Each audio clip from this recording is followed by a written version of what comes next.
Filmmaking as an art form has been around for more than 100 years, and it'll likely stick around after everyone alive today is long gone.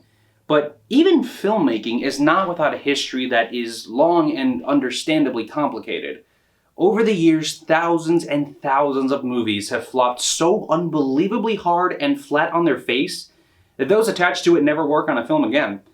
That's just one of the many risks that comes with being a filmmaker. But there are also films that are on the opposite side of that fence, and have had so much success, they make their own marks on cinema history, and you've definitely seen them. But one question I see that's asked a lot is, what makes a movie so good? How do you even make a good movie? Well, today we're going to try and answer that. This is Understanding Film as an Art Form.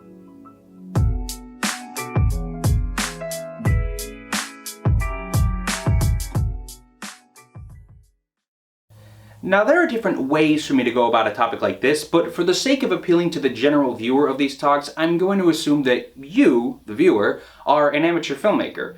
Mostly because what a lot of amateur and even professional filmmakers struggle with is originality. Being original in film is important because everybody watches movies, whether they say so or not. So they retain that information subconsciously from those movies. They will notice if something's being ripped off by something else, because people are smarter than you think. In storytelling, there is something called the 7 basic plots. This is the idea that every story falls into one of 7 specific categories of storytelling. The 7 basic plots are overcoming the monster, rags to riches, the quest, voyage and return, comedies, tragedies, and rebirth. Now, I feel as though the very principle of this idea makes it difficult to find originality in anything, because in its most literal form, it basically says that every film is in some way a copy of something else. But is that necessarily true? I mean, you could make the argument that in some ways, yes it is, because movies have been around for so long, so you're bound to find similarities in multiple films. But in the grand scheme of things, I just don't personally believe that it's all that true. Just because you have the same basic storyline as another film doesn't mean that you're ripping that film off. Enter Pirates of the Caribbean and Lord of the Rings. Both movies deal with a group of people going on adventures, traveling to faraway places, searching for important items, and even fighting a seemingly unkillable enemy, falling into the category of the quest. And yet, these films don't have much else in common outside of that basic rubric. Sure, they're both adventure films, but one is about medieval creatures in a fantasy world, and the other is about pirates, a completely different archetype. So don't be afraid or hesitant if your film does fall into one of the categories of the 7 basic plots. The only way your film becomes unoriginal at that point is if you are directly and consciously copying off of someone else's work. But there's a workaround for that too. You see, when it comes to filmmaking, there's something called paying homage. This means that you can make a callback or a slight reference to another film without being a carbon copy of the film in question. It's a saving grace for films that are especially sequels to another film, but it's not without its drawbacks. Some movies try to use the excuse that their films are paying homage, but the issue is that it stops being an homage when it leans too hard into what it's trying to reference.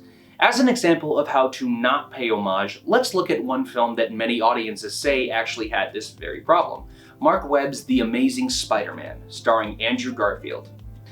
Among the many complaints audiences had about the film, one of them was that it was just a retelling of Spider-Man's origin story. A storyline that we'd already seen in Sam Raimi's Spider-Man, in an eerily similar fashion, I might add. This led to some confusion not just with the audience, but within the film itself, making it seem as though the film didn't know if it wanted to be its own thing or play it safe and just tell a story that was already told.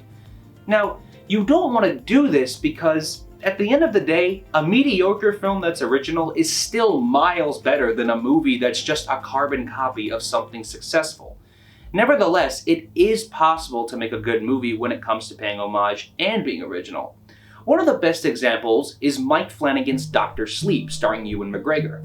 Set in modern day, Dr. Sleep is a sequel to Stanley Kubrick's hit 1980 horror film, The Shining.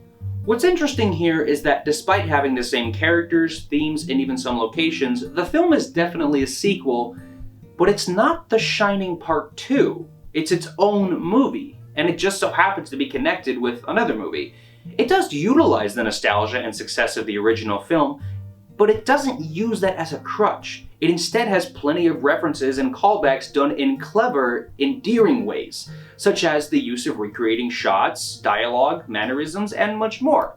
But at its core, Dr. Sleep is exploring a different idea of what could happen in a world where things like this are possible. And it's doing so with Danny Torrance, an already established character from the previous film. But this time around, it's told strictly from Danny's perspective. But the film doesn't solely rely on the success of The Shining to be a good movie. In fact, one could even argue that it doesn't rely on the success of The Shining at all. It is its own original story, with elements of something that people already know and love, which is exactly what makes a film original. It's not just about the ideas that your film has, but it's how those ideas are executed. So don't be afraid to try something new, because you just might be the one to add a new basic plot to the roster.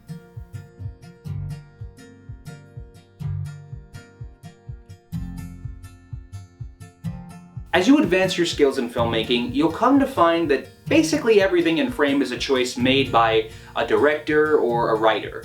Think of a shot from any movie you've ever seen, and I guarantee you at least one thing in it is more than likely a thought-out choice made by someone behind the scenes.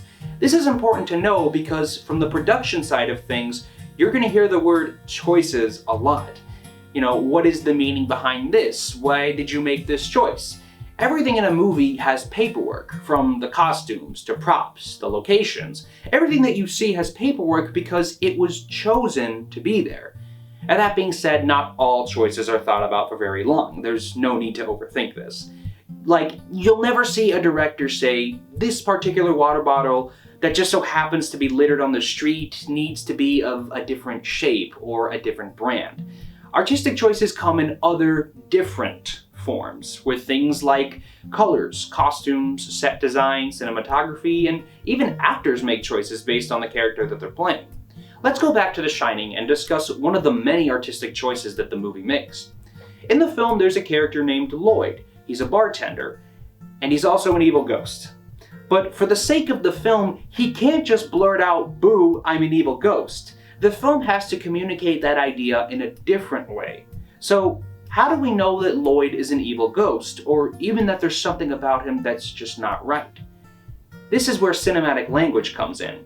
Lloyd never blinks. He never changes his facial expressions. He hasn't been seen before. He never breaks eye contact. And aside from Jack, he's never around when living people who we can confirm are alive are present in the room. As the audience, with the knowledge that the hotel is supposed to be empty, we already know that just by Lloyd being there, something isn't right. But by being stone-faced and seemingly lifeless in every capacity, it further adds to our suspicion of him. From the very first shot he's in, we know that there's something not right about this guy. We know that we're supposed to be scared of him. All this before he even says anything. This choice works because it reiterates something we already know in the back of our minds, and it's done in a subtle manner that makes sense in the context of the story, which is how artistic choices are typically done. This is important because an artistic choice is only as good as its reason for being there. For instance, if you're trying to make a movie, let's say, about a serial killer who's on the loose, you probably don't want to have too many vibrant colors or bright colors, even if the colors are visually appealing, and they very well can be. It's still going to be distracting from a narrative standpoint. The color scheme has to match the tone of the movie so that the audience knows how they're supposed to feel. And in this case, we're not really going to be afraid or on edge if everything is bright and colorful. Which is important because color actually plays a very big part in setting the tone for a movie, like in the popular film The Matrix. The entire movie has a green tint to it, and that's a deliberate artistic choice made by the directors, because they wanted the audience to feel like they were watching the movie on a computer.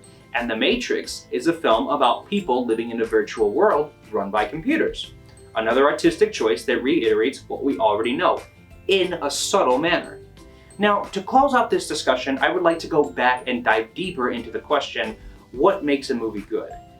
And I have to confess, there's no direct answer to that question.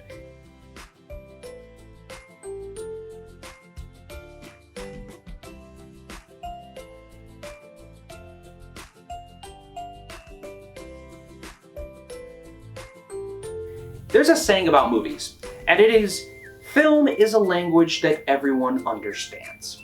And much like speaking languages like English or Spanish, film as a language, and even as an art form, is ever evolving. Back in the early days of filmmaking, people made all these rules that were considered gospel to the sweet science of filmmaking. But then the French New Wave and American New Wave happened.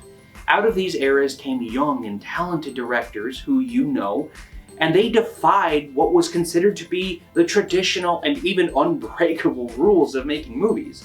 In turn, they discovered that you can break the rules of cinema, and you can still have good results. This ties into everything that this discussion is about.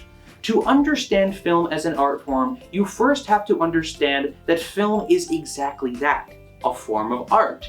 And there is no step-by-step guide on how to make a perfect or even a remotely decent movie. Because art is subjective, and film is art. Film means something different to everyone, which is why there's so many different genres. It's a form of expression, and everyone expresses themselves in a different way. The truth about making good movies is that it's all up to chance, a chance that you have to take. And I can't tell you what's gonna make your movie good. Only you can do that. Because after all, it's your choice.